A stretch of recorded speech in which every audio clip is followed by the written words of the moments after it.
An unexpected discovery. Dr. Edmund Blackwood had always prided himself on living a predictable life. At 39, his greatest excitement typically involved discovering a particularly well-preserved fossil or successfully growing a new variety of carnivorous plant in his garden shed. That peaceful existence shattered completely on a rainy Tuesday morning when something crashed through his roof. The metallic object, roughly the size of a rugby ball, had obliterated his prized collection of exotic plants and embedded itself deep in his premium potting soil. Any sensible scientist would have called the authorities immediately. But Edmund had just finished grading another batch of disappointing undergraduate papers and was feeling unusually rebellious. Instead, he carefully extracted the object and carried it to his basement laboratory. It wasn't until 3 days later, as he monitored the strange readings emanating from within, that the egg case finally cracked open. What emerged defied every principle of evolutionary biology Edmund had ever taught. The creature was no larger than a house cat, with iridescent scales that shifted from deep purple to burnished copper in the light. Leathery wings extended from powerful shoulders, and intelligent golden eyes regarded him with unmistakable curiosity. "Well," Edmund murmured, reaching out hesitantly as the tiny dragon-like being chirped at him with sounds like, "Pip pip pip. I suppose I'll call you Pip." In that moment, as the little creature nuzzled against his palm with surprising warmth, Edmund realized his quiet academic life was about to become infinitely more complicated. He had no idea just how right he was. Part 2, Growing Bonds and Strange Signals. 3 months had passed since Pip's dramatic entrance into Edmund's life, and the little dragon had grown at an alarming rate. What once fit in his palm now perched confidently on his shoulder, her scales gleaming with health and her intelligence becoming more apparent each day. Edmund had learned that Pip possessed an unfortunate taste for expensive literature. She'd already destroyed 3 rare first editions, and had developed what could only be described as a mischievous personality. She'd also, he was certain, somehow altered his brain chemistry. How else could he explain his newfound comfort with harboring an clearly extraterrestrial creature? The morning everything changed began typically enough. Edmund was attempting to enjoy his Earl Grey tea when the universe seemed to hiccup around him. His carefully prepared beverage suddenly transformed into lukewarm water containing a small, exceptionally judgmental-looking fish. "Well, that's just typical," he muttered, gently tipping the confused fish down the kitchen drain. "Wednesday, is it?" Reality, it seemed, was becoming increasingly unreliable. His musings were interrupted by an urgent, shrill screech from upstairs.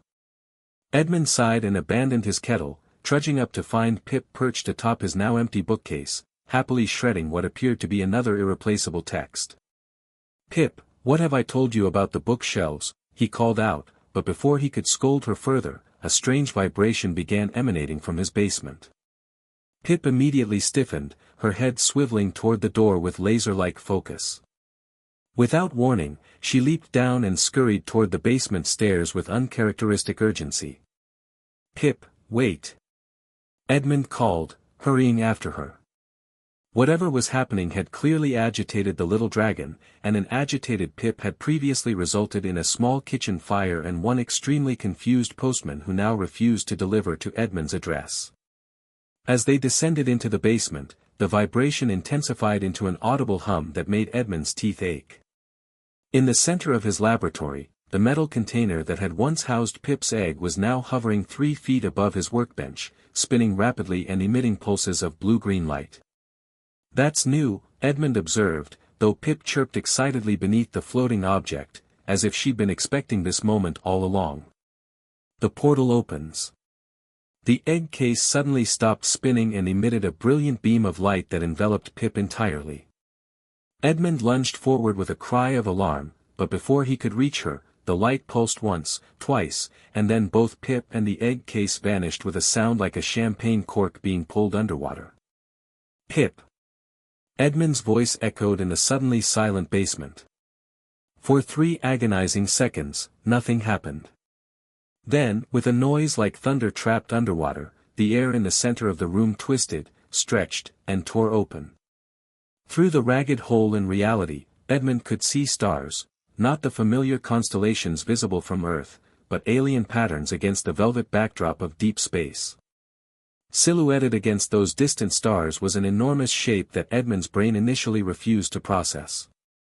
A massive reptilian head pushed through the portal, followed by powerful shoulders and leathery wings that scraped against the edges of the tear in spacetime.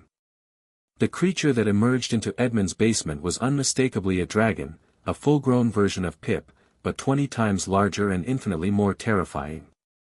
Golden eyes, ancient and intelligent, fixed on Edmund with predatory intensity as the dragon's nostrils flared, sampling his scent. Edmund, showing a survival instinct that had lain dormant through years of peaceful academic life, dove behind his workbench just as the dragon's mouth opened. He braced for fiery death, but instead heard a series of complex chirps and trills. Cautiously peering around the edge of the bench, he saw Pip hop through the portal, perch herself confidently on the larger dragon's snout, and respond with her own sequence of sounds. They were communicating, and from the way the large dragon's eyes narrowed as it looked back at Edmund, he had a sinking feeling that he was the primary topic of conversation. What happened next occurred so quickly that Edmund's brain struggled to process it. The large dragon lunged forward, jaws opening wide. Edmund felt hot breath and the scrape of scales as he was unceremoniously scooped up and pulled through the portal. There was a sensation of twisting, stretching, and impossible cold, then a disorienting blur of movement. When Edmund's vision cleared, he found himself falling toward what appeared to be a misty lake far below. Welcome to the Dragon Realm. The splash was tremendous, sending water in all directions as Edmund plunged into the misty lake. He surfaced, sputtering and gasping, to find himself in a world that defied all earthly logic. Towering crystalline spires rose from floating islands suspended in an aurora-painted sky. 3 suns cast their light through prismatic clouds, creating rainbows that danced across the water's surface. And everywhere, perched on the spires, gliding between the islands, diving into the lake around him, were dragons. Hundreds of them, in every size and color imaginable. Some were no larger than Pip, while others dwarfed even the massive creature that had brought him here. Their scales caught the multi-hued light, creating a display more beautiful than anything Edmund had ever witnessed in his careful, academic life. As he treaded water, still struggling to comprehend his situation, Pip dove from her perch atop the large dragon and landed with practiced grace on Edmund's shoulder. Her familiar weight was oddly comforting in this impossible place. The large dragon, who Edmund was beginning to suspect might be Pip's parent, descended gracefully to hover just above the water's surface. When it spoke, its voice resonated directly in Edmund's mind, bypassing his ears entirely. "You have cared for our youngling," the voice said, carrying notes of both gratitude and ancient authority. "The pack has watched. The pack has judged. You have proven yourself worthy of our trust, human." Edmund, still paddling frantically to stay afloat, managed to gasp out, "Pack." In response, the dragon gestured with one massive wing toward the spires above. Edmund looked up to see that every dragon in sight had turned their attention toward him. Hundreds of intelligent eyes regarded him with curiosity, approval, and something that might have been respect. "You rescued one of ours when she was helpless," the dragon continued. "You fed her, protected her, allowed her to grow strong. This is not something we forget." Pip chirped proudly on his shoulder, nuzzling against his neck as she had so many times in his quiet basement laboratory. But now Edmund understood, she hadn't just been showing affection. She had been marking him, claiming him, preparing him for this moment. "The question now," the great dragon said, its golden eyes boring into Edmund's, "is whether you are ready to become part of something far greater than your small world. The new guardian." Edmund floated in the crystalline waters, surrounded by ancient beings whose existence challenged everything he thought he knew about the universe. The weight of their collective gaze should have terrified him, but instead, he felt something unexpected: belonging. "I don't understand," he said finally, his voice barely above a whisper. "I'm just a biology professor who found an egg in his garden shed." "And yet," the great dragon replied, its mental voice warm with amusement, "you chose compassion over protocol. You chose wonder over fear. These are the qualities we value above all others. Pip chirped softly on his shoulder, and Edmund suddenly understood that her presence in his life hadn't been an accident. The crash through his roof, the timing, even his unusual rebellious mood that day, it had all been orchestrated. Our realm exists parallel to yours, the dragon explained as several smaller dragons dove into the lake and gently guided Edmund toward a floating platform of smooth crystal. We are the guardians of the spaces between worlds, the protectors of life that others would exploit or destroy. But we cannot do this work alone. As Edmund was helped onto the platform, he saw other figures among the dragons, humans, yes, but also beings he couldn't immediately identify. All moved with the same sense of purpose, the same quiet confidence. You have already begun the transformation, the dragon continued. Pip's presence has been preparing you, altering your perceptions, expanding your capacity for wonder. The question is, will you accept the role that has chosen you?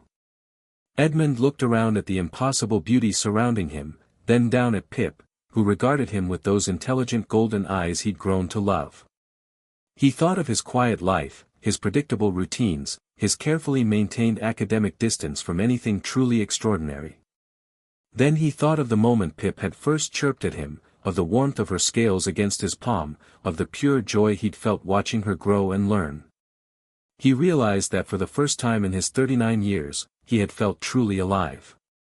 What would I need to do? He asked.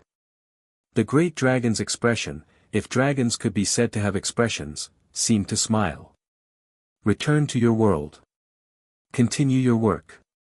But now you will also serve as a bridge between realms, a guardian of the lost and forgotten, a protector of the small and vulnerable. And you will never be alone. As if to emphasize the point, Pip nuzzled closer to his neck, purring contentedly. The pack watches over its own, the dragon concluded. And you, Edmund Blackwood, are now and forever part of the pack. Edmund nodded, surprising himself with the certainty of his decision. Then I accept. The portal reopened with the same sound of displaced air, and Edmund found himself back in his basement laboratory, Pip still perched on his shoulder. But everything had changed. He could feel it in the way reality seemed more flexible around him, in the way Pip's presence felt like a permanent part of his being. His quiet academic life was indeed over. But what had begun was infinitely better. Walking upstairs to make himself a proper cup of tea, one that would stay tea this time, Edmund smiled as Pip chirped happily beside his ear. Outside his window, he could swear he saw the shadow of great wings pass across the afternoon sky. The pack was watching. The pack was waiting. And Edmund Blackwood, guardian between worlds, was ready for whatever came next. The end.